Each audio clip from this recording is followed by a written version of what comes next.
Hello, everybody. Today I am going to be going over my opinions and overall thoughts on Modern Warfare 3, the 2023 version as a game. At the time of writing and editing, this game is now in its fourth season, going into its fifth very soon here, but I just wanted to get my review out of the way for this game, considering I don't really play COD too much compared to when I used to play. I will just kind of be going into a couple sections here, whether I think the game was good and an overall review on whether or not the game was balanced, in my opinion, stuff like that. Alright, to start off with, what did I think? Well, as a self-proclaimed too good to be casual, too bad to be good COD player, I think MW3 was overall a huge improvement on MW2 in almost, if not every single way that I can think of. The guns were much better than MW2's selection, in my opinion. Also, I just think they really took COD in a better direction with this game than they did the last two games. Comparatively, I'd say this game was a lot better than MP was than MW2 22 and Vanguard by a long shot, and it's the most fun I've had with COD in a long time, since probably Season 3 of Cold War. Sledgehammer was given the opportunity to redeem themselves after Vanguard, and they did just that. The game feels better to play than Vanguard, the game looks way better than Vanguard, and just everything about it was a direct improvement over both of the most recent COD titles, those being MW2 and Vanguard. I'd go as far as to say that the game is actually a really solid COD title, and I had a blast with it in an on and off time that I had with it. Speaking, this is just multi, but if anyone remembers the game's criticism at launch, it was that this game is just a $70 DLC to MW2, and as a COD player, I'm proud to announce that, just kidding. This game is definitely not beating the DLC allegations in any stretch of the imagination. The maps on launch were all remastered Modern Warfare 2 maps, and the operators and guns carried over, and the camos carried over, and just, the game feels like a DLC. A really good DLC, but worth $70? I don't know about that. As much as I actually like MW3, I just feel weird saying that this game is actually its own unique thing. Of course, now with the maps they added and stuff, the game is a lot more unique than it was at launch, especially considering most maps that come out for this game are pretty good, but mainly you can't launch a new COD game with all remastered maps. It feels bad. Sledgehammer took what IW decided to just kind of throw onto the side of the road, and they nurtured it to full health and made it healthy, but it's not Sledgehammer's thing, it's another company's game that they fixed up and sent out for a premium price. I respect the work they put into this game, and I am so happy to see COD going back to a more arcadey feel after 2 seasons of realistic COD, but you just can't deny that this game is kind of just a souped up version of MW2. As for going into depth with the game, I think that MW3's launch maps themselves, despite being remasters of beloved maps, are absolutely terrible. Yes, I know, sue me, but Modern Warfare 2's lineup of maps is not good. There's 16 maps, and I believe I actually like only maybe a couple of them, those being Skid Row, Quarry for some reason, Wasteland hilariously, Underpass, and Rundown. Here's the thing about old maps coming back in new games. Players are better, I'm worse, and also the speed of these games have been cranked up to the maximum, so when you did really small maps like Scrapyard, Shipment, Rust, which used to be beloved, they just kind of don't fit this kind of game, and I'm not calling for the maps to get bigger at all, but whatever the hell they were smoking when they made the post-launch content maps, they need to make more of that, because, oh my god, I love the post-launch maps in this game so much. Every season they came out with a good handful of maps, and each one was an absolute banger. A few stars being, in my mind, being 6-star, Grow House, Emergency, the 66 version of Get High, Incline, Tokyo, and Tanked. In my opinion, all are incredible maps, sized around a medium sizing, with good routes, very good sightlines, perfect engagement points. I love these maps. They did absolutely fantastic on them. The guns in MW3 were also much more interesting than the pool of guns in MW2, at least in my opinion. Thanks to the addition of Carry Forward, we didn't get a new MP5 or another M4 in this game, finally. Instead, we got a ton of other MW franchise favorites, like the Sidewinder and the Gorilla Fist. I'm just kidding. But for real, I love the list of weapons in this game. I think the assault rifles are a little bare bones, but rather than having 5 M4s like MW2, this game has a couple cool ARs in it, like the Siva, a weird-ass take on the standard AN-94. The SMGs are okay. I was pleasantly surprised at the lack of a true bolt-action sniper rifle at the launch of this game, but This MW's version of the longbow has since become a favorite of mine. The post-launch weapons for this game are pretty okay. I mean, it's your standard COD, 1 AR, 1 SMG, 1 sniper lineup of weapons. But that's okay. It's to be expected, and I understand that with the COD community, announcing a new shotgun or a new pistol isn't going to necessarily blow anyone's socks off. The guns were pretty unbalanced at a point, but as soon as they nerfed the striker base at launch, I think it's the striker base. It's either that or the striker 45. The game was surprisingly well balanced, at least for a COD game.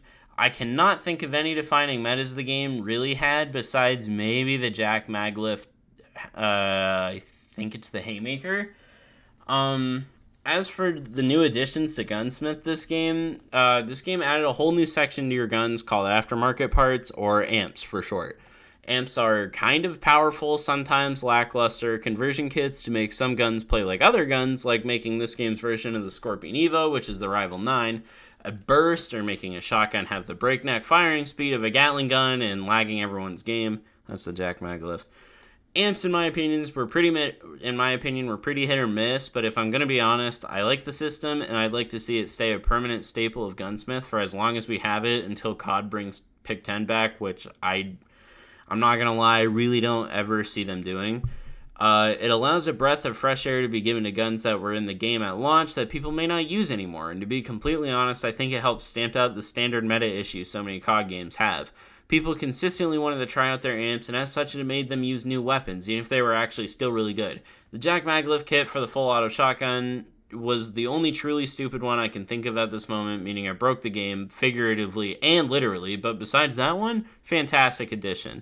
It also allowed players to have something to grind for every week, and they included a sweet camo at the end of an 8-week span if you did the seasonal amp challenges, besides Season 3. That one was really bad.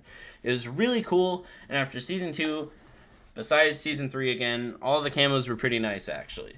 The movement in MW3 is something that I'm only going to touch on briefly, but after MW2 having absolutely terrible movement, I think MW3 has pretty decent movement, and I enjoy playing this game because it feels nice. When I press a button, my character does the thing I press the button for, which normally is a no-brainer, but after MW2, it is a plus to this game. The game's balancing of slide canceling is quite nice. It doesn't feel as crazy as it used to, but it's also not nerfed into the ground, and overall the game feels like it feels fun to play. Like, it feels good to move. I didn't initially plan on sectioning this review too much, but here I am, and this concludes the multiplayer side of things. I think the game had a lot of really cool ideas and maps, and I like the guns, and they had a lot of events and stuff to grind for coming out occasionally. So to be truthfully honest, I rate this game a solid 8 out of 10 multiplayer. An incredibly good title, and I would argue that this is probably the best MP that the MW series has seen to date, in my opinion. I know, and Modern Warfare 2, 2009, I hope that it stays this way, because honestly, I'm done with the MW setting, but if not, then it can only get better. Hopefully. The multiplayer in this game was surprisingly their main focus, and it paid off fully. Without Activision seemingly hounding them to shove Warzone down our throats, this game turned out to have a great multiplayer mode, and it was super fun year-round. For the campaign, I'll keep it brief in this section, because no one comes to a COD review to listen to campaign reviews. The campaign in this game sucks horrible ass. They tried doing an open world thing, it was ass. The story is somehow even worse than MW2's was, and the game kind of at times just made no sense. It was incredibly easy, the story sucks, I hate the characters, Makarov is annoying. The campaign really did not impress me, to be honest. I would give this campaign a solid 2 out of 10. I recommend going to play a Black Ops campaign instead. Like, you could either play a Black Ops campaign or just go play one of the old ones. They're both better, like, consistently. They're just better.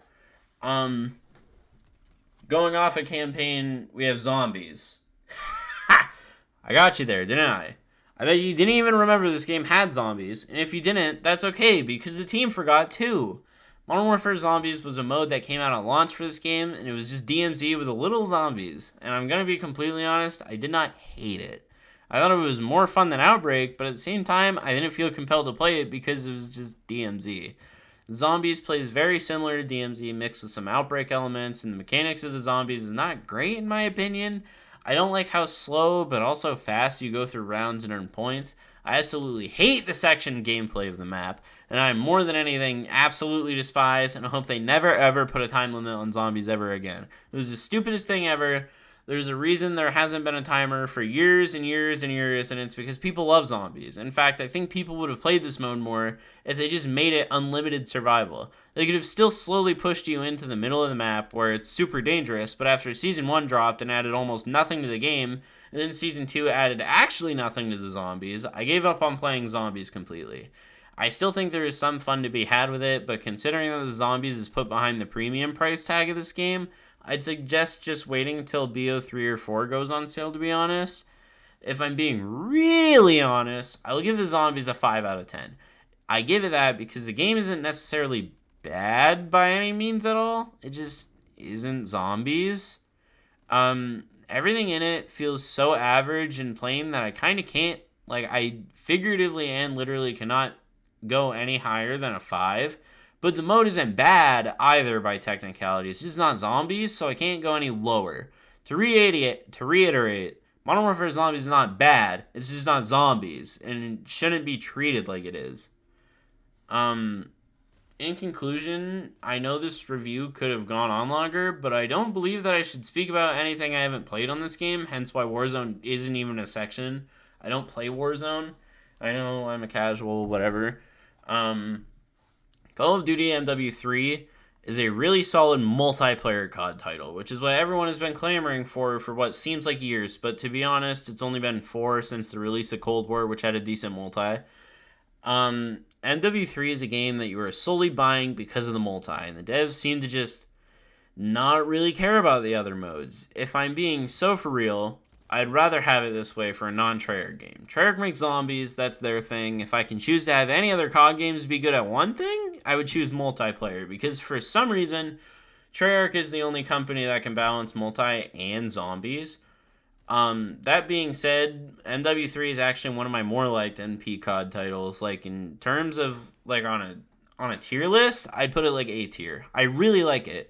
It's an extremely good multiplayer mode now, and I'd actually recommend buying this game if you are really desperate for a good 6v6 arcade shooter experience that's still being updated and supported. Modern Warfare 3 overall, counting my scores up, is a 15 out of 30, which is actually really bad, being 50%. The multiplayer is extremely good, and it saves this COD from being a true stinker, but the other modes drag this product down so much as a $70 game, which comes with 3 modes.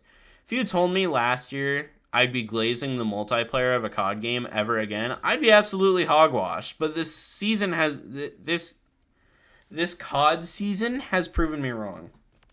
However, the campaign is truly one of the worst things I've ever played. It's boring, it's short, the story is terrible, etc. The zombies is just straight up middle of the road. They took the word basic and made it the zombies. It's really sad, especially because when it first came out, I thought it was promising, but they gave it almost no post-launch support.